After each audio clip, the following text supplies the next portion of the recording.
Hi, my name is Robert Sweet. I am an ISA certified arborist. I'm also a Pierce County Master Gardener with Washington State University. That's a volunteer program.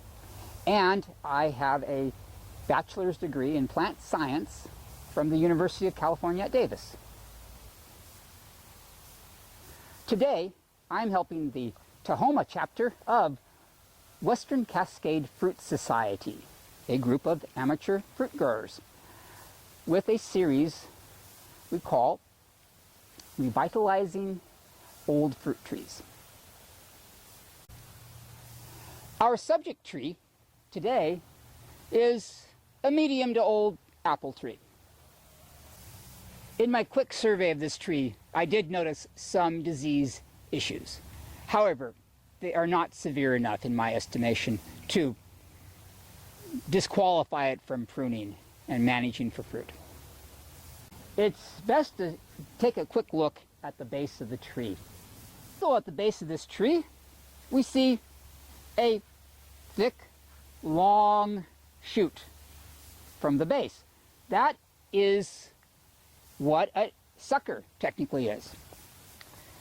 We do not want suckers at the base of an apple tree. And since I have my tools here, we might as well cut it off. On the bark at the base of the tree are these holes here. These are formed by the feeding of a small woodpecker relative called a sapsucker. It is seldom a problem with the trees. They seem to tolerate this damage fairly well. Another thing that people might be concerned at is seeing bark tags peeling up here. This is a normal response of the tree as it grows new bark and new girth, wood underneath. The old bark is chipped away, in effect. Perfectly normal, not to be concerned.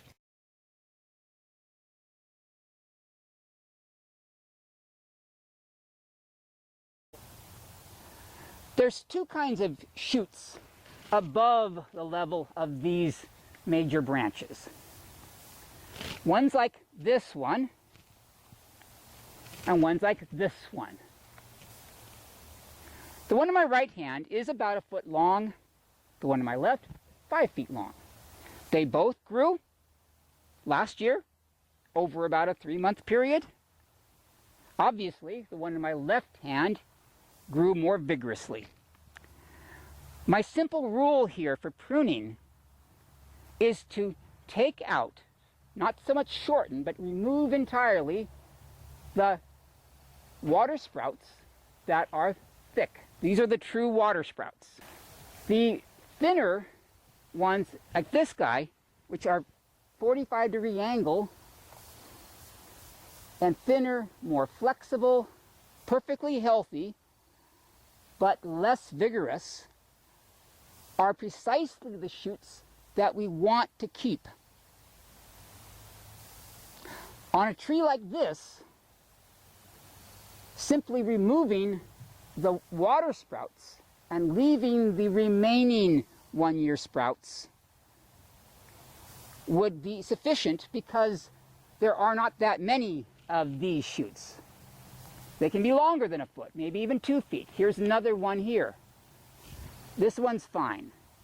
They are thinner than a pencil, whereas the water sprouts are thicker than a pencil. My point, though, is that we want to leave a well-distributed landscape of thin, angled sprouts in preference to the true water sprouts that are too vigorous. We'll now demonstrate the removal of the proper branches, the overgrown water sprouts, and leaving the others. So I'll be pruning out the vigorous ones, leaving the non-vigorous but healthy ones.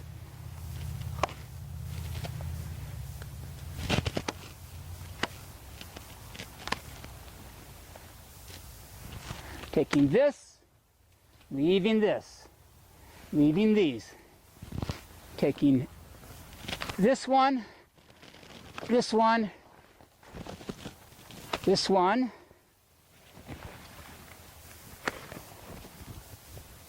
and we're done with this part of the tree.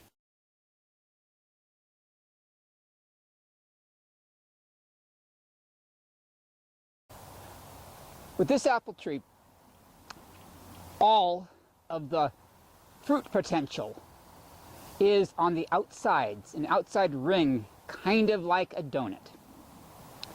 Behind me to my right and to my left, all the way back to the cedar tree, has fruit. It's in full bloom right now. However, as I step back here, to here, above me are only these shoots and no flowers whatsoever.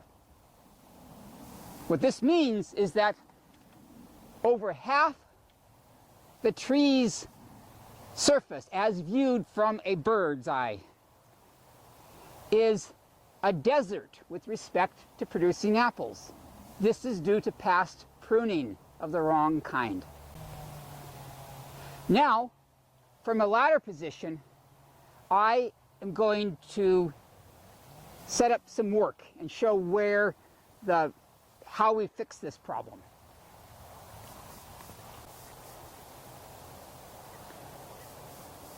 From this position, I'm actually in the donut hole of this tree. To my right, beyond where I can reach, about 9 feet, there is not a single blossom. There are blossoms down there in the foreground, but not in this center.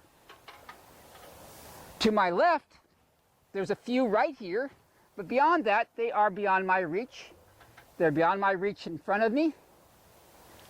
In other words, we have a huge, somewhat irregular, large donut hole with nothing but 1-year shoots. From this position, with my feet 4 feet off the ground, this main branch, called a scaffold, is about 10 feet off the ground. That's where all of the sprouts, all of these, which are 1-year sprouts, they grew last year, are formed from. We have very strong sprouts and ones that are not angled straight up, like this, I will be removing all of the strong sprouts and leaving all of the thinner, more angled sprouts, so that the overall effect, which is above my hand here, right here, is going to be down to here. We will still have shoots above the level of the scaffold, but only about 1 foot or 1.5 feet, as opposed to 5 to 6 feet above the scaffold branch.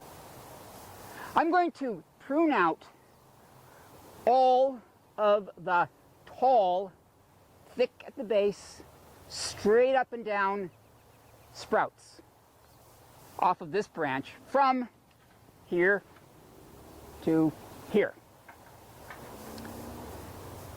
leaving unpruned, unshortened even, the thinner, shorter, low-angled shoots. This operation will allow the tree to restore its fruitfulness in this large central part of the canopy. Because during the summer, this upcoming summer, flower buds are likely to form on the remaining shoots, the shoots that were not as vigorous. These are the desirable ones.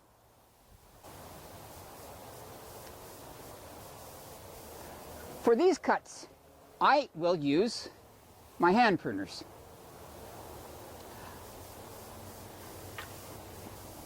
Of course, with ladder work, one shouldn't reach too far. It is obviously a falling hazard.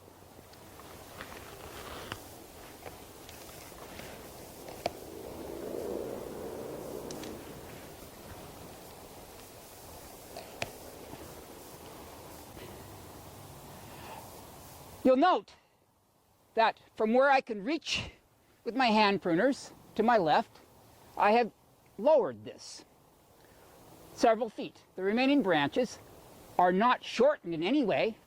They are naturally shorter than what you see over there, or what you see to my right.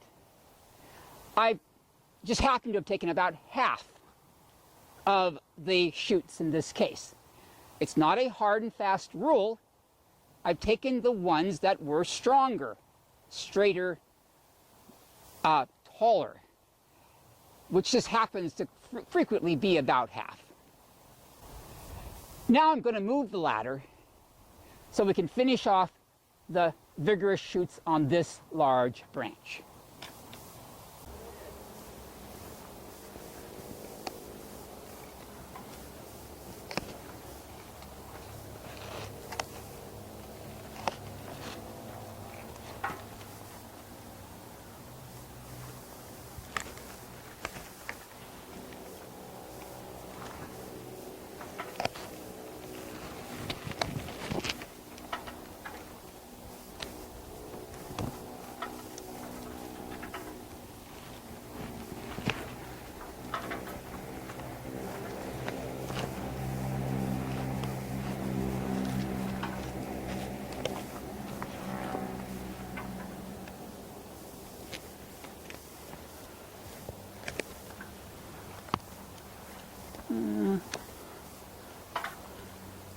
Okay.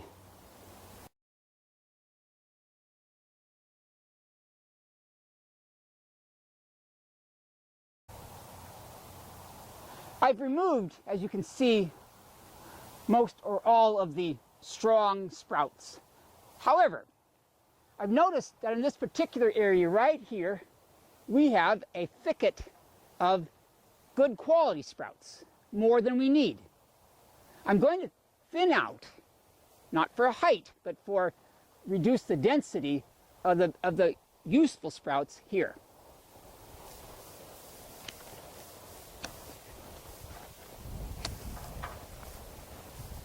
Let's take that one.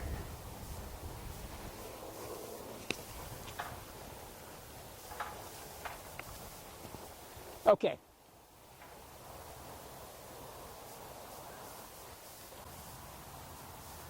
The branches I left unpruned on this side of the tree will produce flowers and fruit next year.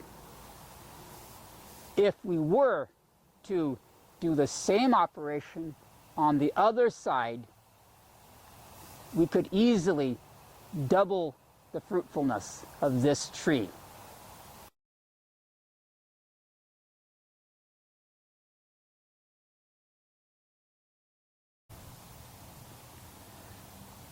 About 90% of my pruning cuts are made with one of these three groups of tools: hand pruner, loppers, and handsaw. Starting with the smallest diameter cuts, of course, hand pruner. Maybe up to half of an inch diameter. Loppers, 3/4 up to an inch on many woods. Above an inch, we're dealing with hand saws. Professional model, curved pruning saw, excellent, pretty expensive, but quite good. Not equal, but quite good and inexpensive. Short folding saws like this. Regardless, having something, I prefer on belt tools, that can handle the smaller cuts, the biggest cuts, up to say 4 inches, and the in-between cuts on your belt or within easy reach around the tree is helpful.